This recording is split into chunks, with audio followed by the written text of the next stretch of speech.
नमस्कार, मैं हूं गीता ठाकुर और आप देख रहे हैं नेशन स्पीक।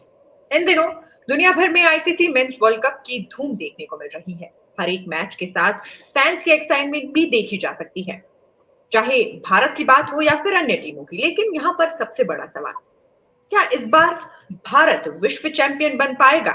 क्योंकि अभी तक के मैचेस की बात करें तो भारत का प्रदर्शन अच्छा देखा गया है। कुल मिलाकर अभी तक विश्व कप के 14 मैचेस खेले जा चुके हैं। आज 15वां मुकाबला अफ्रीका और नीदरलैंड के बीच में खेला जा रहा है।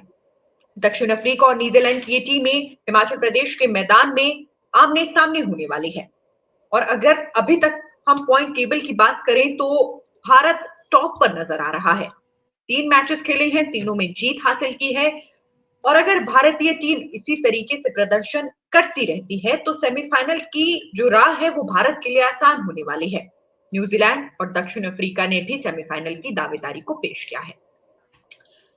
अब बड़ा सवाल, जिसकी मैंने शुरुआत में बात की कि भारत के लिए कितना आसान जीत का ये रास्ता होने वाला है। इस पर चर्चा के लिए हमारे साथ नेशन स्पीक्स के ग्रुप एडिटर रोहित खन्ना मौजूद हैं। सर, बहुत बहुत स्वागत है आपका। धन्यवाद गीता। तो इससे पहले हम शुरुआत करेंगे कि कितना आसान ये रास्ता होने वाला है, मैं दर्शकों को ये बता दूं कि इसके बाद हम ये भी बताएंगे कि भगवान जो क्रिकेट के कहलाते हैं उन्होंने कौन सी 4 टीमों को जो है फाइनलिस्ट बताया है या सेमीफाइनलिस्ट बताया है, कौन सी 4 टीमें वो टॉप पर देखते हैं। लेकिन सर, कितना आसान ये रास्ता होने वाला है? अभी तक भारत टॉप पर नजर आ रहा है, अच्छा प्रदर्शन कर रहा है। ये रास्ता कितना आसान है? जी गीता, रास्ते की बात करें तो अब तक का रास्ता तो बहुत बढ़िया है। बहुत सदा हुआ रास्ता दिख रहा है, सिंपल दिख रहा है कि सेमीफाइनल तक पहुंच जाएंगे। लेकिन रास्ता इतना सिंपल है नहीं है।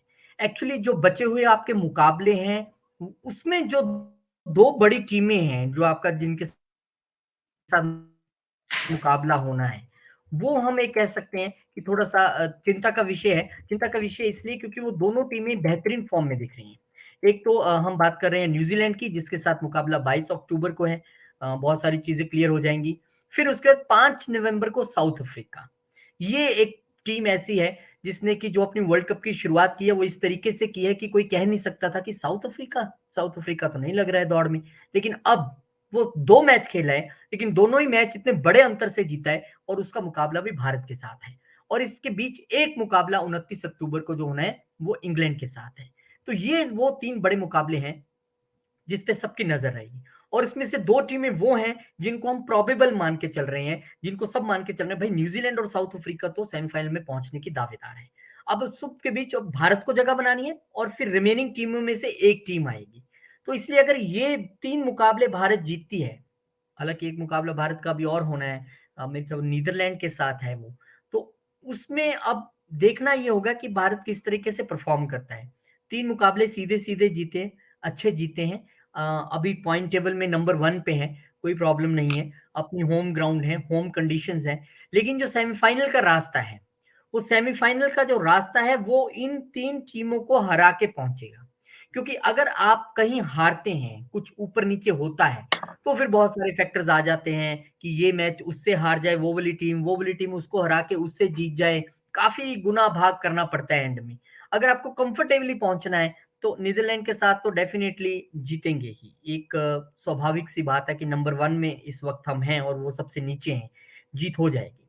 लेकिन सबसे बड़ा जो पेच फंसेगा वो इन 3 में से भी 2 टीमें खास करके, और साउथ अफ्रीका और न्यूजीलैंड, उसके बीच फंसने वाला है।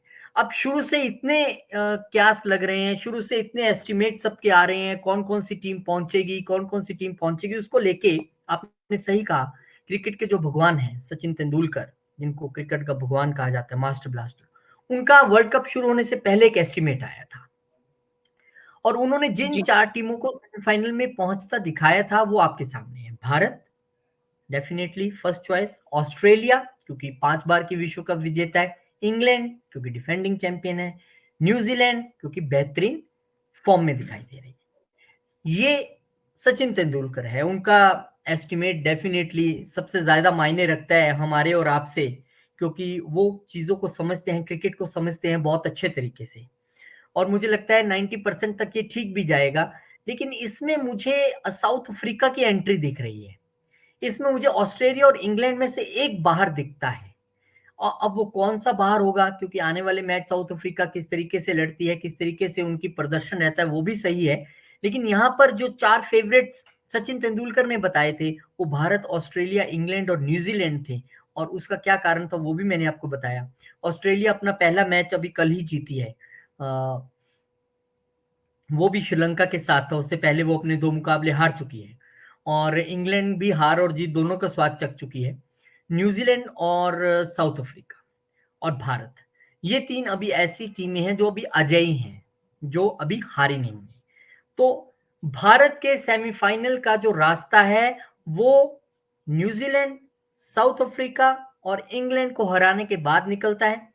कंफर्टेबल होता है, श्योर होता है। और उसके बाद आप जब इतनी बड़ी टीमों को हरा के जाते हैं और अजेय रहते हैं, तो सेमीफाइनल जैसे बड़े मुकाबले के लिए आप और इजी हो जाते हैं, आप और कॉन्फिडेंट हो जाते हैं, आप और मोटिवेट होकर लड़ते हैं। और उसमें सबसे बड़ी बात है, अब तक का जो भारत का गेम प्लान रहा है, अगर आपने देखा हो तो रोहित शर्मा की कैप्टेंसी और उनकी जो नीति है वो इतनी जबरदस्त रही है कि उसका जो सबसे एक बड़ा फॉर्मूला नजर आ रहा है रोहित शर्मा का, वो है पावर प्ले में जम के हिट करो। पावर प्ले में आप जितना ज्यादा रन बना सकते हो, जितना हाथ खोल सकते हो खोलो। और दोनों ही मैचों में आपने देखा होगा एक कंफर्टेबल विन इंडिया की हुई है। चाहे किसी भी तरीके से शुरुआत हुई हो, एक मैच में तो रोहित 0 पे आउट हुए थे, लेकिन भारत बड़ा कंफर्टेबल तरीके से एक पहले 10-15 ओवर में इतना ज्यादा पुश कर देता है और बाद में जब जीत के बहुत नजदीक हो जाता है तो थोड़ी सी ब्रेक लगा लेता है और फिर धीरे से जीत की ओर पहुंच जाता है। तो रोहित शर्मा का ये जो एक फॉर्मूला है जीतने का, जो अभी तक उन्होंने अपनाया है, वो बहुत जबरदस्त रहा है। और भारत की मनोवैज्ञानिक जीत है। हम सबसे बड़ी जीत हमारी है कि हम पाकिस्तान के खिलाफ जो है वो मैच जीत चुके हैं और बहुत कंफर्टेबल तरीके से हम जीते हैं। ऑस्ट्रेलिया जैसी दिग्गज टीम को हरा दिया हमने, अफगानिस्तान को हराया हमने, उनको आप कैसे हल्के में लेंगे। अभी अभी उन्होंने इंग्लैंड को पटकने दी, एक बड़ा सबसे बड़ा उलटफेर किया वर्ल्ड कप का। तो 3 बेहतरीन मुकाबले हमने जीते हैं और अच्छे तरीके से जीते हैं। और सबसे अच्छी बात है, रोहित को पता है कि अगर वो पहले 10 ओवर में हाथ खोल भी देंगे और जैसे कि एक मैच में वो आउट हो भी गए थे जल्दी 0 पे, तो पीछे एक लंबी लाइन है। विराट हैं, श्रेयस हैं, केएल राहुल हैं, हार्दिक पांड्या हैं, रविंद्र जडेजा हैं और नीचे वो शार्दुल को भी खिला लेते हैं अगर अश्विन होते हैं, दोनों ही बल्लेबाजी करने में सक्षम है। तो एक लंबी लेंथ जो है वो भारत के पास है। और दूसरा, भारत ने चेज करके जो है मुकाबले जीते हैं। ये भी एक बड़ी बात है कि चेज किया है। आमतौर पे क्या होता है कि भारत, आज तक हम पाकिस्तान के खिलाफ भी रिकॉर्ड देख रहे थे कि भारत ज्यादातर जो था पहले टारगेट सेट करके फिर जीता है।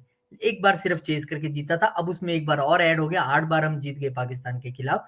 तो रोहित शर्मा की जो एक स्ट्रेटेजी है वो बहुत क्लीन एंड क्लियर है। और उनकी किस्मत अच्छी है कि इस वक्त श्रेयस अय्यर हों, विराट कोहली हों, केएल राहुल हों, सब फॉर्म में है।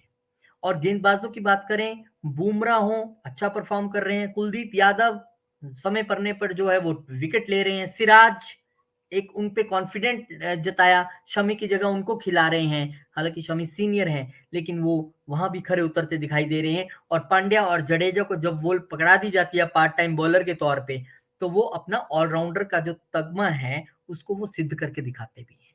तो कुल मिला के भारत ने अ, एक अपना जो पिच है, सेमीफाइनल तक पहुंचने का जो रास्ता है, अपनी स्ट्रेटेजी है, वो तो क्लियर कर लिया भारत ने। देखना ये होगा कि इन बड़ी 4 टीमों को भारत किस तरीके से, 3 टीमों को, 4 में से एक नीदरलैंड भी है, कैसे भारत हराता है। और उसके साथ-साथ आपकी नज़र जो है वो रहेगी किस पे? न्यूजीलैंड और साउथ अफ्रीका की परफॉर्मेंस पे भी। ऑस्ट्रेलिया को बड़ा जी। दम लगाना पड़ेगा ऊपर पहुँचने के लिए, पाकिस्तान को दम लगाना पड़ेगा, इंग्लैंड भी हार का मज़ा चख चुकी है। तो ये आपस में लड़ते रहेंगे कि चौथे स्पॉट पे कौन आएगा या चौथी कौन-सी टीम होगी जो एंटर कर पाएगी। लेकिन 3 जो टीमें मुझे नज़र आ रही हैं, वो मास्टर ब्लास्टर ने भी यहाँ पर जो उनमें से 2 लिखी हैं, भारत और न्यूजीलैंड। उसमें से साउथ अफ्रीका ऐड हो जाएगा, इसमें किसी को कोई अभी शक नहीं नज़र आ रहा है क्योंकि करंट फॉर्म बड़ी ज़बरदस्त है। चौथी टीम कौन-सी होगी ये देखना होगा।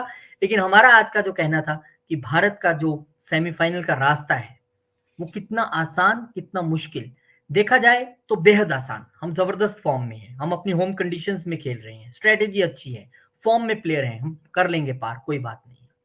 लेकिन मुश्किल क्यों लग रहा है? क्योंकि 3 मुकाबले जो न्यूजीलैंड, इंग्लैंड और साउथ अफ्रीका के खिलाफ हैं, तीनों टफ टीम्स हैं, एक डिफेंडिंग चैंपियन है और 2 ऐसी टीमें हैं जो आज तक कभी वर्ल्ड कप जीती ही नहीं है, चाहे वो न्यूजीलैंड हो या साउथ अफ्रीका हो। और वो इस बार चाहेंगे कि इस मिथ को तोड़े, लेकिन हिंदुस्तान जो है वो, भारत जो है वो सबसे ऊपर इस वक्त दिखाई दे रहा है पॉइंट्स टेबल में भी, और उम्मीद करते हैं कि यही वो रास्ता होगा, यही वो पिच होगी जिस पे चलते हुए भारत इनको पटकनी देकर नंबर 1 पे पहुंचेगा और नंबर 1 पर होते हुए सेमीफाइनल पर पहुंचने की भारत की पूरी उम्मीद है। जी, बिल्कुल सही आपने कहा कि उम्मीद करते हैं कि भारत यूँ ही आगे बढ़ता रहेगा। जिस तरीके से मैं कहूँगी कि स्ट्रैटेजी की आपने बात की, अच्छी स्ट्रैटेजी अपनाई जा रही है, जीत का आंकड़ा अच्छा है और उम्मीद बिल्कुल सही यही रहेगी कि भारत इतनी ही आसानी से आगे भी बढ़ता चला जाए और ऐसे ही सभी मैचेस में जीत भी हासिल करता जाए। बहुत-बहुत शुक्रिया सर कि आप इस चर्चा में शामिल हुए और कुल मिलाकर भारत की जीत के लिए चीयर किया जा रहा है, उम्मीद की जा रही है कि भारत जीतने वाला है और मास्टर ब्लास्टर ने 4 टीमें हमें दी हैं, उसमें कोई परिवर्तन होने वाला है। सारे अपडेट्स लेकर नेशन स्पीक्स हाजिर होता रहेगा। नेशन स्पीक्स के यूट्यूब चैनल को लाइक, सब्सक्राइब और शेयर करना ना भूलें।